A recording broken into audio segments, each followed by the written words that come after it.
Et salut tout le monde, et sur ma chaîne Lorenzo High Tech, comme Zipper dans le titre, aujourd'hui on va parler de Vivo, parce que ça y est, oui, Vivo a annoncé enfin sa toute première tablette, la VivoPad. Alors malheureusement elle a été annoncée pour l'instant que pour la Chine, mais peut-être qu'elle arrivera un jour en France. C'est pour ça que je vais vous parler de cette nouvelle tablette de Vivo. Mais avant de commencer la vidéo, si vous n'êtes toujours pas abonné à ma chaîne YouTube, abonnez-vous, elle est 100% high tech. N'oubliez pas d'activer la petite cloche de notification pour être notifié lorsque je publie une vidéo.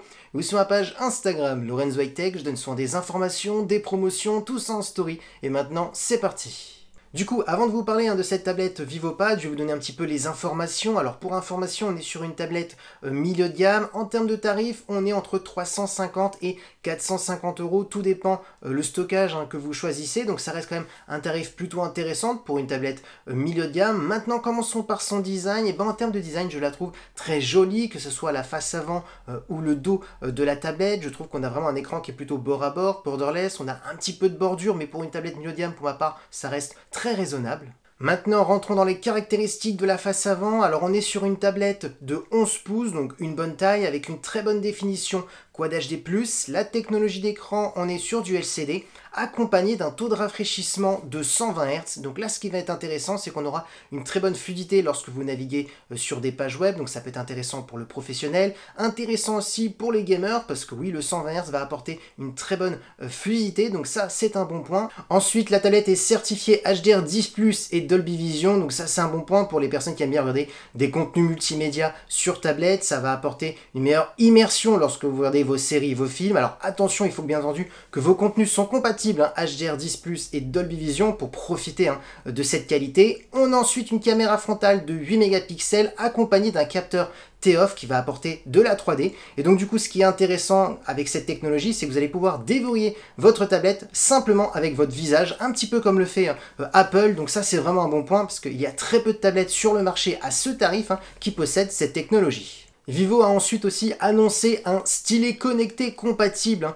avec la tablette. Donc là, ça va être intéressant pour un étudiant ou pour un professionnel qui doit faire des prises de notes ou pourquoi pas faire du dessin. Donc ça, c'est un bon point. Et aussi un clavier qui sera compatible avec la tablette. Donc pour transformer pourquoi pas la tablette en petit PC pour un étudiant ou un professionnel. Donc c'est vraiment un bon point. Pour son tarif, je trouve qu'elle est plutôt polyvalente. Maintenant, parlons de la partie photo. Alors oui, je sais que sur le marché des tablettes en Europe, la photo, c'est pas ce qui nous intéresse le plus sur une tablette, mais bon, c'est quand même intéressant de savoir la partie photo. Alors on a un capteur principal de 13 mégapixels accompagné d'un ultra grand angle pour faire des photos à plan large. On est sur du 8 mégapixels et concernant la partie vidéo, on pourra filmer jusqu'à de la 4K. Donc concernant la partie photo comme vidéo, ça s'annonce quand même plutôt bon. Maintenant, parlons de performance. Alors, vous avez 8 Go de RAM accompagné d'un processeur de Qualcomm, le Snapdragon 870. Pour les gens qui ne connaissent pas ce processeur, c'est tout simplement un processeur haut de gamme. Donc, on aura vraiment de très bonnes performances. Alors oui, bien entendu, ce n'est pas le Snapdragon 8 Gen 1 qui est le tout dernier processeur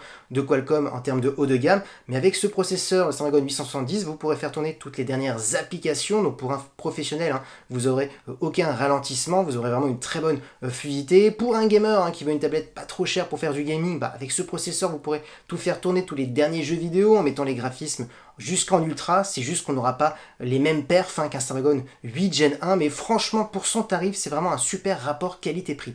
Ensuite, en termes de stockage, vous aurez le choix entre 128 et 256 Go. Ce qui est intéressant, c'est qu'on a un son stéréo qui est en plus compatible Dolby Atmos. Donc vu qu'on a un super écran, ça peut être intéressant aussi d'avoir un super son pour regarder des séries, des films depuis la tablette. Donc ça, c'est un bon point. Concernant la batterie, on est sur du 8040 mAh avec de la recharge rapide de 44 watts. Et concernant les connectivités, on a toutes les dernières connectivités, c'est-à-dire de la Wi-Fi 6, du Bluetooth 5.2, du type C pour le recharger et une prise jack pour les amoureux des casques filaires. Du coup, vous avez pu le remarquer, c'est vraiment une superbe tablette pour un tarif quand même plutôt intéressant, je trouve, pour une tablette milieu de gamme. Dommage que pour l'instant, on n'a pas d'informations pour sa disponibilité pour la France et pour l'Europe. Pour l'instant, c'est que pour le marché asiatique. Maintenant, si on doit retenir quelques caractéristiques, pour ma part, c'est vraiment les performances. On a vraiment une superbe tablette par rapport au prix. Le Snapdragon 870 va permettre quand même de faire pas mal de choses. On est vraiment sur une tablette polyvalente pour le professionnel, pour un gamer, surtout qu'on a un stylet connecté, donc ça peut être intéressant pour le professionnel pour faire des prises de notes, pour un étudiant. On peut rajouter aussi un clavier, donc on peut transformer cette tablette en petit PC, on a aussi un très bon écran, du Quad HD+, du 120 Hz.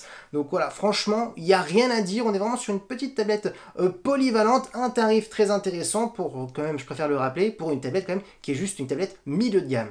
Et voilà, la vidéo est terminée sur la VivoPad. J'espère que la vidéo vous a plu. Si c'est le cas, n'oubliez pas le petit pouce like, de vous abonner sur cette chaîne YouTube et d'activer la petite cloche de notification pour être notifié lorsque je publie une vidéo. Ou sur ma page Instagram, Lorenzo High Tech, je donne souvent des informations, des promotions, tout ça en story. Et maintenant, je vous dis à très bientôt.